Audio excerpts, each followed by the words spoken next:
Pakistan's new Prime Minister is promising to fix its economy and rebuild ties with allies.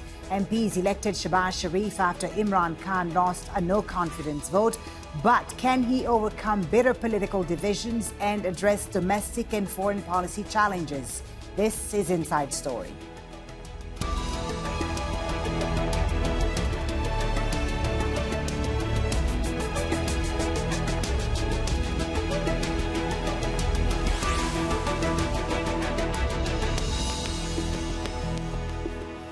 Hello and welcome to the program. I'm Folly Thibault. Shehbaz Sharif has been sworn in as Pakistan's new Prime Minister. The former opposition leader is succeeding Imran Khan, who was removed from office in a no-confidence vote. Sharif will now form a temporary government until a general election can be held sometime next year. While he settles into his new office, tens of thousands of Imran Khan's supporters are protesting against his removal. And more than 100 MPs from Khan's party have also resigned in protest. We'll get to our discussion in just a moment, but first, this report from Kamal Haider in Islamabad. After several weeks of uncertainty and what was looking like a political thriller, Pakistan now has a new Prime Minister.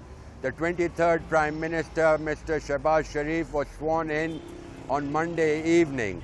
It is important to note that Pakistan Tehreek-e-Insaf, the outgoing party, decided to resign en masse from that parliament, saying that Shehbaz Sharif had serious corruption charges against him and that this was unacceptable and that they will not continue in a parliament that they considered to be an imported government.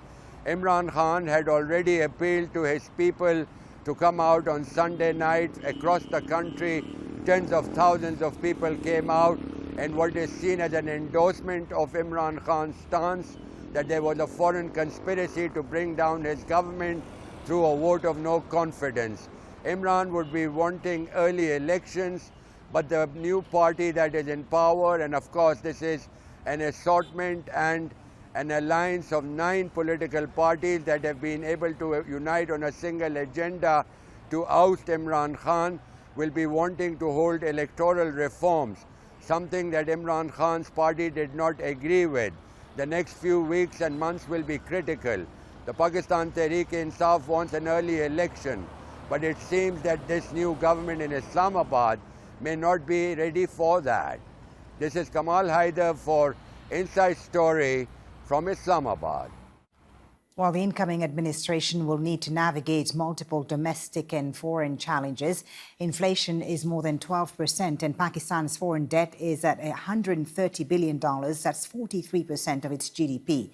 Attacks by armed groups have been on the rise and talks between the government and Pakistani Taliban have failed. And it will need to improve relations with the West, which were recently damaged when Khan accused Washington of conspiring to topple him. There's also the Kashmir dispute with India, security in Afghanistan, and the government will need to oversee growing Chinese investment. Well, let's hear what some Pakistanis had to say about their new leader and the economy. People do not care whose government it is, whether it's PTI, People's Party or Muslim League. All they want is progress in this country. The main issue is that inflation should be brought down so that the poor man can survive. The middle class is the one that suffers most. The white-collar person gets hit most by inflation because he has to manage things in such a way that he can maintain and keep up appearances. So whoever comes into power, they should be able to control prices, industry should thrive, there should be overall progress. We have hopes from Shehbaz Sharif. He's a good leader and we hope that he'll control prices and, God willing, he'll be a good leader for the poor masses and the country will progress.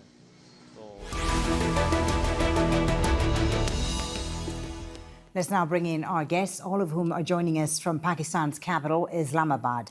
Zulfikar Bukhari was a special assistant to former Prime Minister Imran Khan. Maria Iqbal Tarana is the General Secretary of the Human Rights Wing of Pakistan's People's Party, and Zubair Iqbal is a political analyst and Pro-Rector at the National University of Modern Languages. Thank you all for being with us on Inside Story. Maria, let me start with you. Can Prime Minister Shehbaz Sharif govern Pakistan effectively when there is so much widespread support for Imran Khan from millions of Pakistanis, especially young Pakistanis? There are those who say he doesn't have the mandate to govern. What do you say? When you talk about the support, then, always this thing comes into my mind. We are living in a .com era, and we must not forget how easy it is to manipulate the young minds, because Pakistan's total population, 66% population is of youth. And today, youth is not being engaged with you or either me or anybody else. They are being engaged with the phones. So it's very easy for anyone to manipulate or, to install their own agendas through this social media. And what we believe in this time, actually, what has happened when PTI came into the government in 2018, after that, I think it's been almost 4 years, they used all the government resources to manipulate, to hijack young Prince of Pakistan, to install their own agendas. And this is what we see today, because young people are just not being ready to understand the constitution of Pakistan, and what is important of Pakistan is a democracy. And whatever has happened in last few days, nothing has happened unconstitutional or undemocratic. Of course, no confidence vote, or I come from a party, Pakistan People's Party, and everybody knows when Pakistan was only 20 years old, then Pakistan People's Party came into being. And when Pakistan was 25 years old,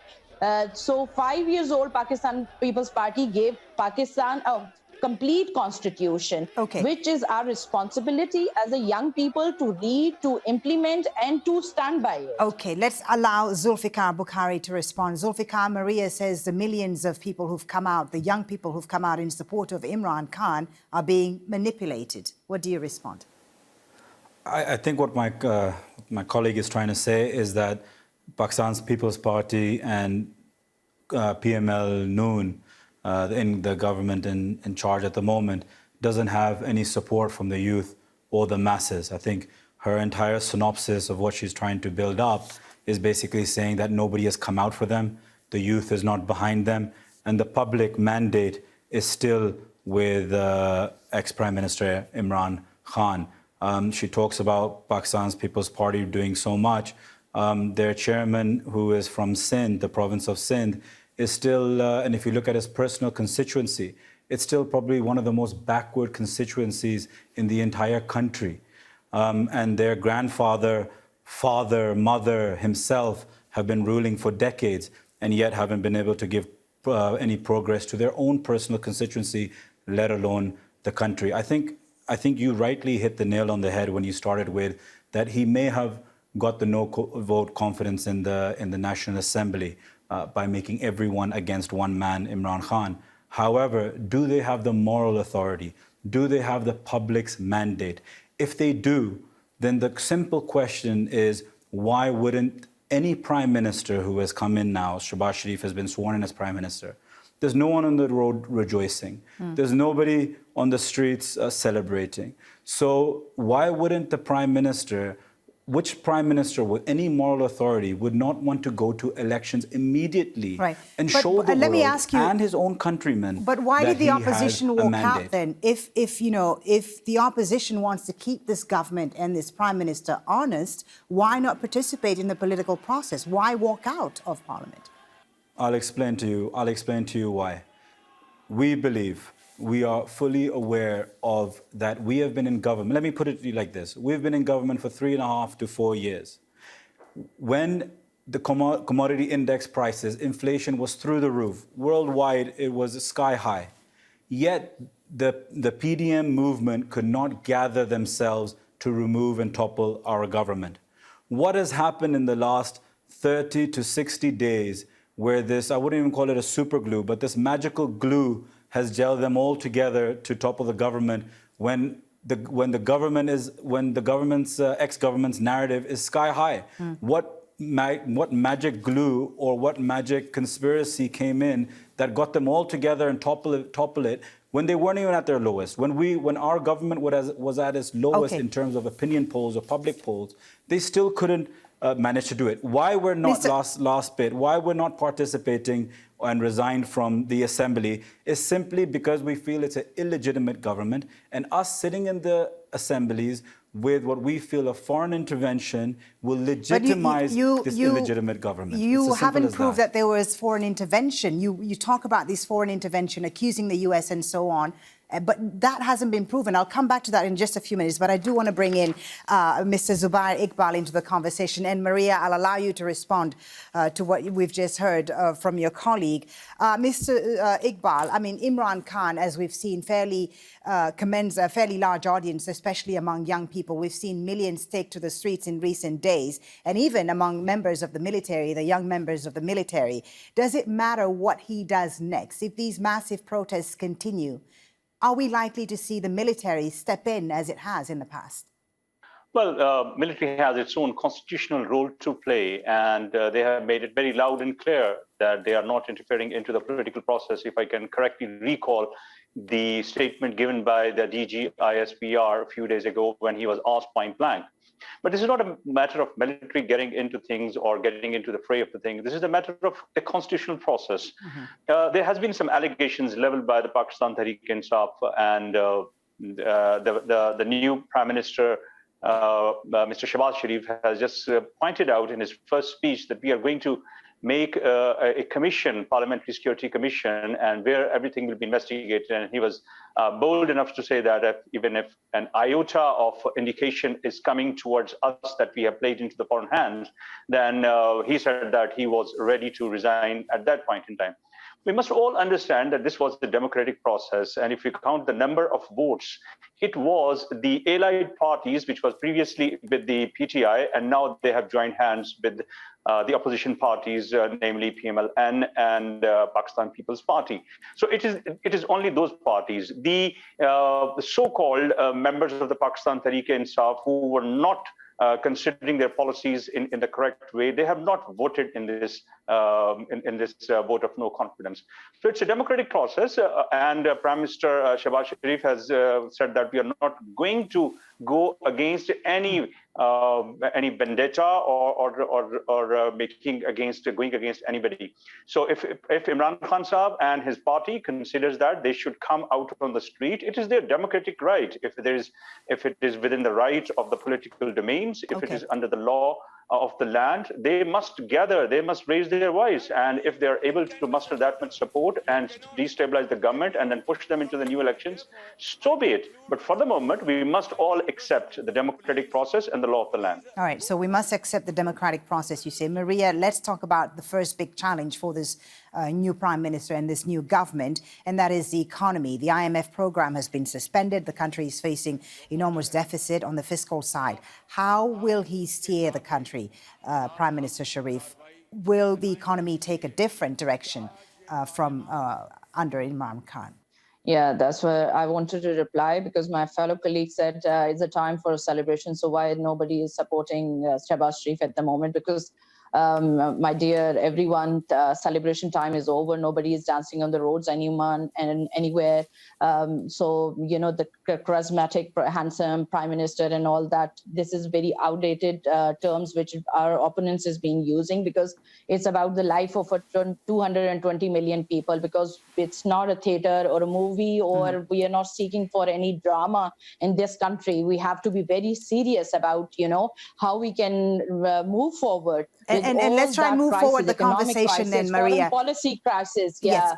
Let's try and move forward the conversation now, because you will disagree with Zulfikar on this. How do we address the biggest challenge right now, which is the economy? How does the new Prime Minister go about doing that? Yes, of course, the new Prime Minister has his own policies. Of course, yesterday he has taken an oath. Now the parliamentary commissions will be formed for the economy, and I'm sure that will be in favor of Pakistan, because he previously was been serving as a CM of Punjab, and Punjab is where the half of the population of Pakistan is being residing in. It's the biggest province, and economically, Punjab has contributed a lot in the Pakistan's economy as well. So I'm sure they have their own policies, which we will see in the coming days.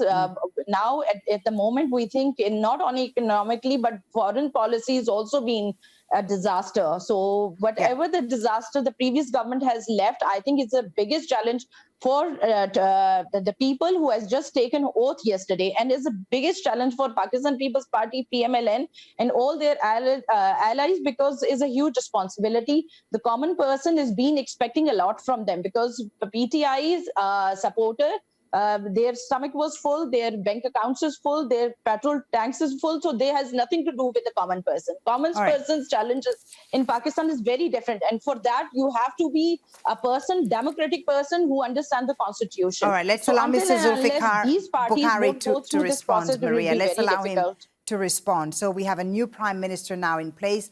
The protests, I mean, I don't know what you feel they're going to achieve, but isn't it in the benefit of all Pakistanis to move forward now and address this urgent issue that is tackling and propping up the economy? What would you hope the new prime minister will prioritize?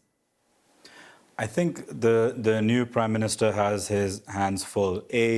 He's come in on an international conspiracy mandate, which you said that we haven't proven. I just want to clarify that. That's completely incorrect. Okay, tell us how this has happened. Was called. The notes, the National Security Council was called. It has all three chiefs, the Navy, the Army, and the Air Force chiefs in there. The opposition leaders at the time, who are now in power, were all invited to that council, to the National Security Council. They all refused to come. All three serving armed chiefs signed off that they feel that there was a intervention, and that the words and the notes used in the meeting held in Washington were unacceptable, and hence the Foreign Office has written back a démarche back to them of talking about a regime change and not willing to work with Imran Khan. But if the government is removed, then all of Pakistan's faults would be omitted. So this is something where all three chiefs have signed off to, and has gone to the Supreme Court. It was given to the national speaker. Because it's a confidential letter, there are certain rules and requirements that need to go about, but they didn't want to see it. They wanted to make sure they avoided it. I'm glad they're in power now and that they can go through it. And if they can find a way of making it public, it should be made public. So to say that it's fault is absolutely wrong, because it's gone through the highest level of Security Council with everybody sitting there. And I repeat, the opposition who is speaking now refused to turn up for that meeting. The thousands and millions of people you see on the roads, not only in Pakistan, but probably every single country across, including Doha, including Qatar, including UAE, are people who are not accepting them. When we talk about this is a democratic movement. No, it's not. This is an alliance of people who are either on bail or have run away, or their brothers are run away as convicted criminals sitting in London. His brother is now the prime minister, who is on bail himself at the moment. The leader of Pakistan's People's Party, PPP, himself is internationally known as a criminal. So do understand what this alliance is. It's not democratic. It's an alliance of criminals. Okay, Maria, let's put that to you. I mean, these alliances have been historically at loggerheads, it has to be said, with competing interests. How are they going to stay united until elections? Respond to what we've just heard from Mr. Zulfikar Bukhari. Of course, when PDM's movement started back in September 2020, that was a signed charter which said about clearly that we will enforce and implement constitution. We will make parliament status autonomous. We believe in freedom of speech, expression, and assembly. We believe in a democratic governments. We believe in the sovereignty of provisional governments. We will protect the rights of peoples of Pakistan. We will protect the foreign policy, economic policy, and we will respect our armed forces as well. Right. So in this government, we saw they made every institute so controversial that this is the biggest challenge which we see as a political worker, that in coming days, we have to start it from zero. You know, in 3.5 years of time when they were there, all they did is accusing their opposition. Now the opposition who has taken over, and of course, people are very happy. People, they can't see it, but we see whoever understands Pakistan and the governments who have presented people previously, they know, they believe in them. And I'm sure in coming days, after 10 days or 15 days, if you call somebody from Pakistan People's Party, PML and PTI, you will see the clear picture of Pakistan, that how Pakistan is being growing. And yesterday we saw a stock index position where the value of rupees has gone up. Okay. And, you know, we need to respect that. In a one-day time, there's so many things that's been happening. So is the baby government, is it just they have taken early oath days. yesterday. Okay, let me bring back Mr. Zubair Iqbal. Yeah. I'm sorry, Mr. Zubair Iqbal, for keeping you away for some time now. Let me bring you back into the conversation. We've heard from Mr. Zulfikar Bukhari and Imran Khan's party in general that the US was behind this effort to push him out, even if his party had good relations with Washington at some point. How much damage has that done, you think, to relations with the US, and how difficult will it be for the new Prime Minister to mend ties? Well, if you ask me, to be fair, that some damage might have been done, because if you are getting into the domestic politics, the international players, and I must say that this is a very, very dangerous line that the PTI government has stored upon it, and it will be very difficult, not only for this government, but maybe next time in the next election, if PTI wins the election and they get back into the government in Pakistan after 2023 elections, or whenever the future elections are held, it will be a very difficult situation for them to handle. As far as the allegations on the politicians are concerned, let me say that almost everybody has cases against them. Even the Prime Minister Imran Khan, ex-Prime Minister Imran Khan, had some cases against him. So is the case with the other leadership in the country. So I'm not getting into the blame game here. The point is, the Pakistani situation is a very, very precarious situation. As have been pointed out, there are foreign exchange problem, there is an inflation problem, the common man, particularly hit by the COVID and overall the economic meltdown in Pakistan, has literally broken their back. So it's time to get together. It's time to get some sort of stability into the things. It's time to get out of these hysterical things. It's time to get together and see the things how they are, for the betterment of the people.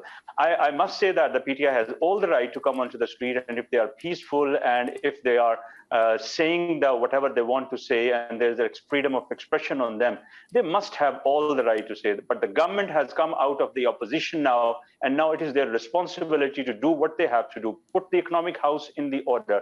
Some of the indications that my colleague has pointed out is just one day. I'm not too easy to jump onto those early conclusions because it's very early days, but there is a very difficult way to go ahead. This situation in Pakistani economics, if I not say that it's crisis-like, but it is pretty precarious at the moment. The foreign exchange rate is very, very alarming. Let me say that some of the policies adopted by the previous government, they were literally not advisable. Hence, they changed their three finance minister within a frame of not more than 4 years. So something has been done which was not advisable at that point in time. Hence, these economic conditions got out of the hand, and everybody accepted the leadership in Punjab.